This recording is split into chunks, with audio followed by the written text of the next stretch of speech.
আসলে কি জানেন, এই কথাগুলো কাউকে বলা সহজ নয়। মন খুলে বলতে গেলে বুকের ভেতরটা কেমন যেন তোলপাড় করে ওঠে। কিন্তু আপনাদের সামনে আজ আমি আমার জীবনের সেই কঠিন সত্যিটা তুলে ধরব, যা হয়তো হাজারো নারীর জীবনে নীরবে ঘটে চলেছে। আমার নাম মালা। আপনারা যারা এই কথাগুলো শুনছেন, তাদের অনেকের কাছেই হয়তো আমার জীবনটা শুধুই একটা গল্প। কিন্তু বিশ্বাস করুন, প্রতিটি শব্দ, প্রতিটি মুহূর্ত আমার নিজের জীবন থেকে নেয়া। এই জীবনের ভার আমি একাই বয়ে চলেছি এতগুলো বছর। গল্পের শুরু করার আগে একটা অনুরোধ। যদি মনে করেন আমার এই চ্যানেলের গল্পগুলো আপনাদের ভালো লাগছে আর আপনারা এমন কঠিন সত্যিগুলোকে আরও মানুষের কাছে পৌঁছে দিতে চান, তাহলে অবশ্যই চ্যানেলটি সাবস্ক্রাইব করে পাশে থাকা বেল আইকনটি টিপে দিন। আপনাদের সমর্থন পেলে আমার মতো আরও অনেকে তাদের না বলা কথাগুলো বলতে সাহস পাবে। এবার চলুন শুরু করি আমার জীবনের সেই করুণ অধ্যায়। সেটা বছর ৫ আগের কথা। স্বামী দ্বিতীয় বিয়ে করে চলে যাওয়ার পর আমি যেন অকুল পাথারে পড়লাম। পেটে তখন আমার ছোট্ট ৩ বছরের ছেলে তপু। শহরে কোনো কাজ নেই, থাকার জায়গা নেই। গ্রামে গিয়েও ঠাঁই পেলাম না, কারণ পাড়ার লোকেদের মুখে হাজারো অপবাদ। আমি যেন সমাজের কাছে একটা বোঝা ছিলাম। শেষে বাধ্য হয়েই শহরে ফিরে এলাম। একটা ছোট কাজ পেলাম বটে, কিন্তু সেই টাকা দিয়ে কি আর বাড়ি ভাড়া আর বাচ্চার পেট চালানো যায়? মাস শেষে যখনই বাড়িওয়ালা আসত, বুকটা ধুকপুক করত, কি জবাব দেব? এই সময় আমার এক পরিচিতের মাধ্যমে খবর পেলাম, শহরের একটু বাইরে একটা বড় বাড়িতে একটা ছোট্ট ঘর ভাড়া পাওয়া যায়। বাড়িটার মালিকের নাম ছিল বিদ্যুৎ সাহেব। লোকে বলতো তিনি নাকি ভীষণ ভালো মানুষ, বিরাট বড় মনের অধিকারী। শুধু তাই নয়, তার বাড়িতে একটা কাজের লোক দরকার ছিল, বাসন মাজা, ঘর মোছা, মাঝে মাঝে রান্নাঘরে হাত লাগানো। বিদ্যুৎ সাহেবের বাড়িতে যখন গেলাম, তখন আমার সারা গায়ে যেন কাটা দিচ্ছিল। বিরাট ফটক, ভেতরে সাজানো বাগান। আমাদের মতো সামান্য মানুষের সেখানে ঢোকাটাই যেন একটা স্বপ্ন। বিদ্যুৎ সাহেব আমার সব কথা শুনলেন। তিনি আমার দিকে এমন এক দৃষ্টিতে তাকালেন, যে দৃষ্টির মানে আমি তখন বুঝিনি। হয়তো করুণা, হয়তো অন্য কিছু। তিনি বললেন, দেখো মালা, তোমার তো এখন মাথা গোজার ঠাঁই দরকার, আর আমারও বাড়িতে একটা কাজের লোক দরকার। তোমার জন্য একটা ছোট ঘর আছে বাড়ির পেছনে, ভাড়া লাগবে না, শুধু তোমাকে আমার বাড়ির কাজগুলো করে দিতে হবে, আর মাঝে মাঝে আমার দুটো কথা শুনতে হবে। দুটো কথা শুনতে হবে, এই কথাটা আমার কানে বাজল। কিন্তু পেটের জ্বালা আর সন্তানের মুখের দিকে চেয়ে আমি সাহস করে জিজ্ঞেস করতে পারলাম না সেই দুটো কথা আসলে কি। শুধু বললাম, আমি সব কাজ মন দিয়ে করব সাহেব। বিদ্যুৎ সাহেব হাসলেন। সেই হাসিটা আমার আজও মনে আছে, কেমন যেন ভেতরের সব কথা লুকিয়ে রাখা একটা হাসি। আমি ভাবলাম, যাক, অন্তত তপুকে নিয়ে এখন একটা নিশ্চিন্তে থাকা যাবে। একটু ভালো থাকা আর একটা মাথার উপরে ছাদ, এর চেয়ে বেশি আর কিছু চাওয়ার ছিল না আমার। প্রথম কয়েক মাস বেশ ভালো কাটল। আমি মন দিয়ে কাজ করতাম। বিদ্যুৎ সাহেবের স্ত্রী, তিনি ছিলেন অনেকটা চুপচাপ স্বভাবের, নিজের জগৎ নিয়ে থাকতেন। তার স্বামী তাকে যথেষ্ট ভালোবাসতেন, কিন্তু কেমন যেন একটা চাপা দূরত্ব ছিল তাদের মধ্যে। আমি বাড়ির কাজ সেরে নিজের ঘরে যেতাম, তপুকে নিয়ে বসে থাকতাম। বিদ্যুৎ সাহেব রোজ সন্ধেবেলা আমার ঘরে এসে খোঁজ নিতেন, মালা, তোমাদের কিছু লাগবে? প্রথম দিকে ভাবতাম মানুষটা সত্যিই খুব দয়ালু। তিনি নিজেই বাজার করে দিতেন, তপুর জন্য খেলনা আনতেন। যখনই আমি টাকা দিতে যেতাম, তিনি বলতেন, আরে রাখো তো, তোমার আর টাকা দিতে হবে না, আমার কাজ করছো, এতেই হয়ে যাবে। এই অতিরিক্ত দয়া আমার মনে একটু একটু করে খটকা লাগাতে শুরু করল।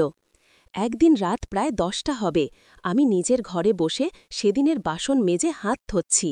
হঠাৎ বাইরে কড়া নাড়ার শব্দ। কে? আমি, মালা, দরজাটা খোলো। বিদ্যুৎ সাহেবের গলা। আমার বুকটা ধড়াস করে উঠল। এত রাতে তিনি কেন? আমি খুব সাবধানে দরজা খুললাম। তিনি ভেতরে না এসে দরজার সামনে দাঁড়ালেন, হাতে একটা চায়ের কাপ। এই নাও, চাটা খাও, সারাদিন কাজ করেছ, মাথা ধরেছে হয়তো। চাটা নিলাম, ধন্যবাদ সাহেব। তখন তিনি এমন একটা কাজ করলেন যা আমাকে প্রচণ্ড অবাক করে দিল। তিনি আমার দিকে ঝুঁকে এলেন, তার নিঃশ্বাস আমার কানের কাছে এসে লাগল। আমার শরীরে কি যেন একটা ঠান্ডা স্রোত নেমে গেল। তিনি ফিস ফিস করে বললেন, মালা, তোমার চোখ দুটো খুব সুন্দর, এত দুঃখের মধ্যে এত শান্তি। আমার সারা শরীর তখন কাঁপছে, আমার নিঃশ্বাস বন্ধ হয়ে আসছিল। আমি কোনো কথা বলতে পারছিলাম না, শুধু চায়ের কাপটা শক্ত করে ধরে দাঁড়িয়েছিলাম। বিদ্যুৎ সাহেব আমার মুখের দিকে কিছুক্ষণ চেয়ে রইলেন, তারপর একটা দীর্ঘ শ্বাস ফেলে বললেন, ভালো থেকো, কিছু লাগলে বলবে। তিনি চলে গেলেন, কিন্তু সেই রাতে আমার ঘুম এলো না। তার সেই নিঃশ্বাস, সেই দৃষ্টি, সব কিছু আমার মনের গভীরে কাঁটার মতো বিঁধে রইল। আমি বুঝতে পারছিলাম তার এই দয়া আর সাহায্য শুধু ভালো মানুষই ছিল না, এর পেছনে অন্য কোনো ইঙ্গিত ছিল যা আমি এতদিন বুঝতে পারিনি। এরপর থেকে বিদ্যুৎ সাহেবের আচরণে আরও পরিবর্তন এলো। তিনি আমার ঘরে আরও ঘন ঘন আসতে শুরু করলেন। কাজের কথা কম আর ব্যক্তিগত কথা বেশি বলতেন। তিনি তার জীবনের দুঃখের কথা বলতেন, তার স্ত্রীর সাথে কেমন যেন একটা মনের দূরত্ব তৈরি হয়েছে সেই কথা বলতেন। আর সেই সব কথা বলার সময় তিনি আমার মুখের দিকে এমনভাবে তাকাতেন যেন আমি তার সব দুঃখের একমাত্র সমাধান। একদিন দুপুরে যখন বিদ্যুৎ সাহেবের স্ত্রী বাপের বাড়ি গিয়েছিলেন, তিনি আমাকে ডেকে তার পড়ার ঘরে নিয়ে গেলেন। ঘরটা খুব ঠান্ডা ছিল, পর্দাগুলো টানা, ভেতরে একটা মৃদু গন্ধ। বসো তো মালা, তিনি বললেন। আমি খুব অস্বস্তি নিয়ে একটা চেয়ারে বসলাম। তিনি আমার সামনে এলেন। দেখো মালা, তুমি খুব কষ্ট করছো, তোমার এই কষ্ট আমি দেখতে পারি না। আমি মাথা নিচু করে রইলাম। তিনি বললেন, তপুর চিকিৎসার জন্য তোমার অনেক টাকা লাগবে, তাই না? তোমার এখন একটা বড় আশ্রয় দরকার, এমন একজন মানুষ যে শুধু তোমাকে নয়, তোমার ছেলেকেও নিজের করে নেবে। আমি চমকে উঠলাম। তিনি যেন ঠিক আমার মনের কথাটাই বুঝতে পেরেছেন। আমার সবচেয়ে বড় দুর্বলতা ছিল তপু। তিনি খুব ধীরে আমার হাতটা ধরলেন। তার হাতের স্পর্শে আমার শরীরটা এক লম্বায় যেন ঝলসে উঠল। আমি নিজের হাতটা ছাড়িয়ে নিতে পারলাম না। আমার সারা শরীর তখন ভয়ে আর উত্তেজনায় কাঁপছিল। আমি নিজেকে বোঝাতে পারছিলাম না আমার কি করা উচিত। শোনো মালা, তিনি বললেন। তার গলার স্বরটা হঠাৎ পাল্টে গেল, কেমন যেন একটা লোভ আর অধিকারের সুর। তুমি কি একটু ভালো থাকতে চাও না? একটু স্বাচ্ছন্দ্যে বাঁচতে চাও না? আমি চোখে তখন জল এসে গেছে। আমি জানি সাহেব, আমি আপনার কোনো উপকারের যোগ্য নই, কিন্তু আমার ছেলেটার জন্য। তিনি আমার কথাটা শেষ করতে দিলেন না। তিনি আরও কাছে এলেন, তার শরীর থেকে গরম নিঃশ্বাস আমার কানের কাছে।